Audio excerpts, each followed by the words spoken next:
Assalamualaikum warahmatullahi wabarakatuh. Hai teman-teman, kembali lagi bersama kami kelompok 4 dalam mata kuliah Strategi Pembelajaran Matematika. Pada kesempatan kali ini, kami akan menjelaskan tentang pembelajaran kooperatif tipe TGT. Simak dengan baik ya. Teams Games Tournament atau TGT pada mulanya dikembangkan oleh David De Vries dan Kate Edwards. TGT merupakan model pembelajaran pertama dari Johns Hopkins. TGT merupakan salah satu tipe model pembelajaran kooperatif yang melibatkan kelompok. Di dalamnya terdapat diskusi kelompok, game, dan diakhiri dengan suatu turnamen. Dalam TGT, setiap siswa ditempatkan dalam satu kelompok yang terdiri dari 4-6 orang yang berkemampuan rendah, sedang, dan tinggi. Menurut Slavin, TGT merupakan turnamen akademik yang menggunakan kuis-kuis dan sistem skor kemajuan individu, di mana para siswa berlomba sebagai wakil tim mereka dengan anggota tim lain yang kinerja akademik sebelumnya setara seperti mereka.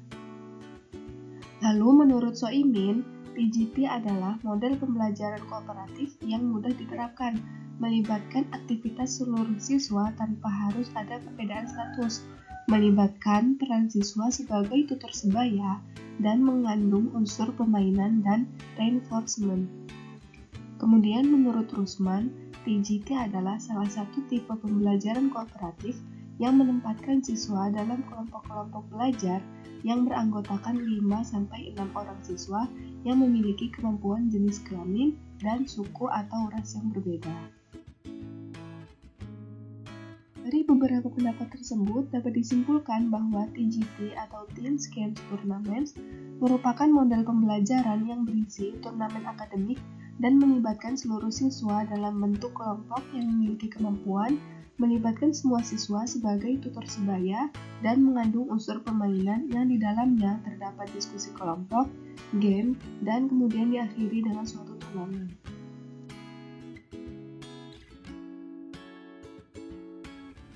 Berikut adalah karakteristik dari model pembelajaran Teams Games Tournament.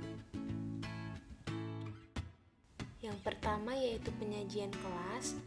Pada awal pembelajaran, guru itu menyampaikan materi dalam penyajian kelas. Nah, biasanya dilakukan dengan pengajaran langsung atau dengan ceramah.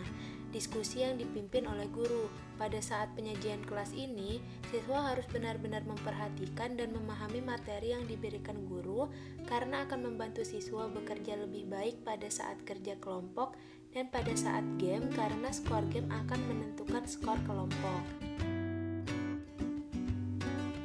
Yang kedua adalah kelompok atau tim. Nah, kelompok biasanya terdiri atas 4 sampai dengan 5 orang siswa.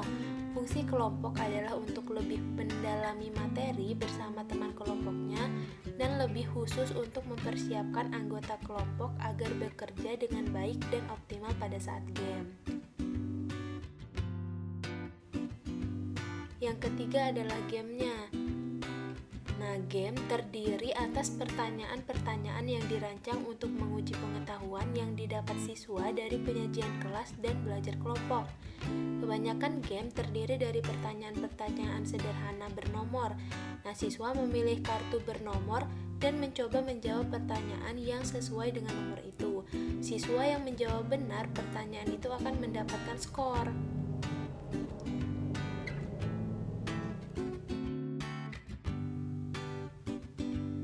Yang keempat adalah turnamen. Nah, turnamen ini dilakukan pada akhir minggu atau pada setiap unit setelah guru melakukan presentasi kelas dan kelompok sudah mengerjakan lembar kerja. Nah, turnamen pertama itu guru membagi siswa ke dalam beberapa meja turnamen. Yang terakhir adalah penghargaan kelompok. Nah, guru kemudian mengumumkan kelompok yang menang. Masing-masing tim akan mendapat sertifikat atau hadiah apabila rata-rata skor memenuhi kriteria yang telah ditentukan. Selanjutnya yaitu langkah-langkah pembelajaran kooperatif tipe TGT atau Teams Games Tournament. Langkah yang pertama yaitu class presentation. yaitu guru menyampaikan materi, tujuan pembelajaran, pokok materi, dan penjelasan singkat mengenai LKS atau lembar kerja siswa dengan pengajaran langsung atau dengan ceramah. Siswa harus benar-benar memahami materi untuk membantu mereka dalam kerja kelompok maupun game. Langkah kedua yaitu teams, yaitu guru membagi kelas menjadi kelompok-kelompok dengan anggota antara 4-5 orang berdasarkan kriteria kemampuan dari ulangan harian. Kelompok ini bertugas mempelajari lembar kerja. Kegiatannya berupa mendiskusikan masalah-masalah, membandingkan jawaban, memeriksa dan memperbaiki kesalahan-kesalahan konsep temannya jika teman satu kelompok melakukan kesalahan. Langkah yang ketiga yaitu games, yaitu dimainkan pada meja turnamen oleh 3 orang siswa yang mewakili tim atau kelompoknya masing-masing. Nah, siswa tersebut memilih kartu bernomor dan mencoba menjawab pertanyaan yang sesuai dengan nomor itu. Siswa yang menjawab benar akan mendapat skor. Nah, skor ini yang nantinya akan dikumpulkan untuk turnamen atau lomba mingguan. Langkah yang keempat yaitu turnamen. Turnamen ini dilakukan pada akhir minggu atau pada setiap unit setelah guru melakukan presentasi kelas dan kelompok sudah mengerjakan LKS. Siswa dibagi ke dalam beberapa meja turnamen.